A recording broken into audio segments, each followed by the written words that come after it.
Assalamualaikum warahmatullahi wabarakatuh. Saya Gending Mahardika Aldafi. Di sini saya akan mengulas tentang kekuasaan dan politik dalam organisasi.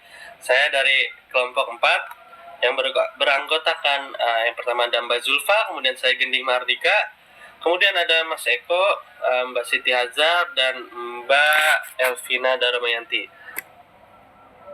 Nah, di sini ada beberapa topik yang akan kita bahas. Nah, kemudian pendahuluannya, kekuasaan dan politik merupakan realitas yang tidak dapat dipisahkan dalam kehidupan berorganisasi. Setiap organisasi, baik itu perusahaan, lembaga pemerintah, dan dimanapun, itu pasti ada yang namanya politik dan kekuasaan. Kita ambil organisasi yang terkecil, yaitu di keluarga, di rumah tangga. Jauh sebelum kita dilahirkan, orang tua kita itu sudah melakukan yang namanya politik. Tentu kekuasaannya ada di kepala rumah tangga, yaitu ayah kita, laki-laki ya, orang tua. Nah, di situ kan akan berdiskusi istrinya udah siap atau belum untuk mempunyai anak. Terus kira-kira jika berencana ingin laki-laki atau perempuan dulu, namanya siapa, seperti itu. Di situ kan artinya politik ini kan suatu upaya untuk menemukan keputusan atau tujuan-tujuan yang ingin dicapai bersama, teman-teman. Jadi itu ada upaya ya, banyak lah. Kita bisa menjelaskan opini-opini kita, menggiring opini, baiknya seperti apa. Nah, itu politik. Kemudian juga pendekatan-pendekatannya banyak sekali. Nah, selanjutnya definisi kekuasaan. Kekuasaan adalah kemampuan seseorang atau kelompok untuk mempengaruhi perilaku, sikap, dan pendapat orang lain sesuai dengan keinginan pemegang kekuasaan. Nah, contohnya seperti tadi jika di keluarga, mungkin pemimpinnya, pemegang kekuasaannya kan ayah kita ya, orang tua. Mungkin akan menggiring opini bagaimana kalau kita mempunyai anak laki-laki dulu yang pertama, agar ketika sudah besar nanti adik-adiknya bisa ada yang menjaganya, seperti itu. Itu kan salah satu upaya untuk menggiring opini supaya keinginan kekuasaannya ya dapat tercapai, seperti itu. Nah, selanjutnya ada sumber-sumber kekuasaan. Yang pertama ada legitimasi, yaitu kekuasaan yang berasal dari sebuah posisi atau jabatan formal dalam organisasi, didasarkan pada struktur hierarki organisasi dan diperoleh secara resmi melalui pengangkatan atau penunjukan ya. Contohnya yang di perusahaan lah, direktur, manajer, kemudian supervisor. Kemudian ada kekuasaan paksaan yang didasari pada kemampuan memberikan hukuman atau sanksi bertumpu pada rasa takut dan menggunakan ancaman. Contohnya pemberian surat peringatan, pemotongan gaji, terus pembatalan promosi dan pemecatan. Selanjutnya ada kekuasaan keahlian. Ini ya salah satunya mereka berkuasa ya karena memiliki keahlian-keahlian tertentu sehingga dapat memberikan tugas-tugas yang ada ke bawahnya atau departemen lain supaya tujuan dari perusahaan yang memang keahlian dia, misalnya ahli IT dalam pengembangan sistem, ya itu ya bisa tercapai, seperti itu. Kemudian ada kekuasaan penghargaan, reward power. Ini seperti kenaikan gaji, bonus tahunan. Penguasa juga bisa memberikan hal-hal yang tersebut ya, sehingga bisa memotivasi bawahannya. Kemudian kekuasaan referensi. Jadi kekuasaan yang berasal dari karakteristik personal yang didasarkan pada karisma dan kepribadian dan terkait dengan kemampuan interpersonal. Contohnya ya pemimpin yang dikagumi, mentor yang dihormati. Jadi ketika kita mengagumi seseorang dan meneladaninya, secara nggak langsung kita akan mendengarkan apa yang dia katakan. Nah, itu kan salah satu kekuasaan. Jadi bisa menggiring opini yang memang mereka mengagumi pemimpin tersebut, seperti itu. Nah, ini selanjutnya ada definisi politik organisasi. Jadi serangkaian aktivitas yang dilakukan individu atau kelompok untuk memperoleh, mengembangkan, dan menggunakan kekuasaan. Proses mempengaruhi interpretasi peristiwa, pilihan alternatif, kemudian kriteria evaluasi, serta tindakan strategis untuk mencapai kepentingan dalam konteks organisasi. Nah, ini ada faktor yang mempengaruhi politik organisasi, yaitu faktor struktural.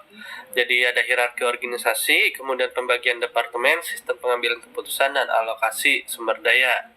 Kemudian ada faktor individual, kepribadian, ambisi karir. Nah ini kan mungkin salah satu banyak yang mempunyai ambisi-ambisi tersendiri. Jadi untuk kepentingan pribadinya dia bisa melakukan apa saja, bisa melakukan politik di dalamnya.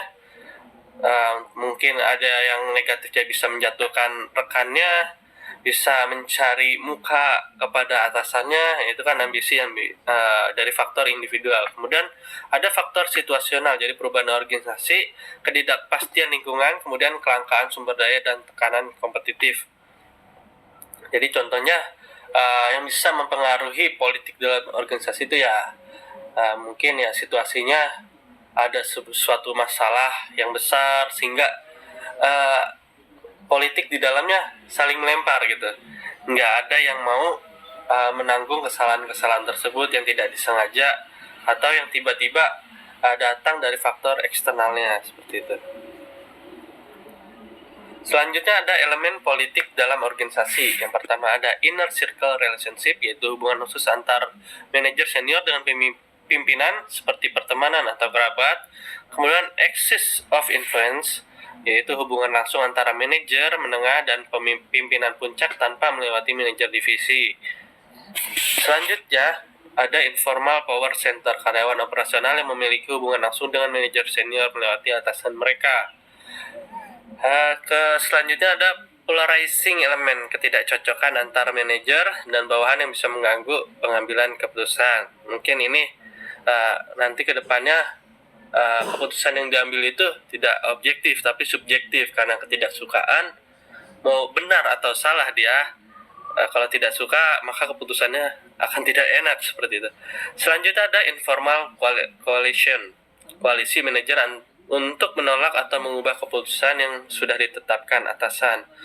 Jadi mungkin ada beberapa top manajemen yang tidak tahu lapangan, mungkin kurang paham situasi di lapangan. Jadi atasan-atasan kita itu berkoalisi supaya bisa menggiring opini sesuai dengan apa yang sudah diputuskan bersama pimpinan-pimpinan di lapangan. Jadi kan nggak semua top manajemen itu tahu situasi di lapangan. Seperti itu, jadi bisa menggiring opini dan ketika pengambilan suara ya mayoritas bisa kita menangkan. Nah itulah politik.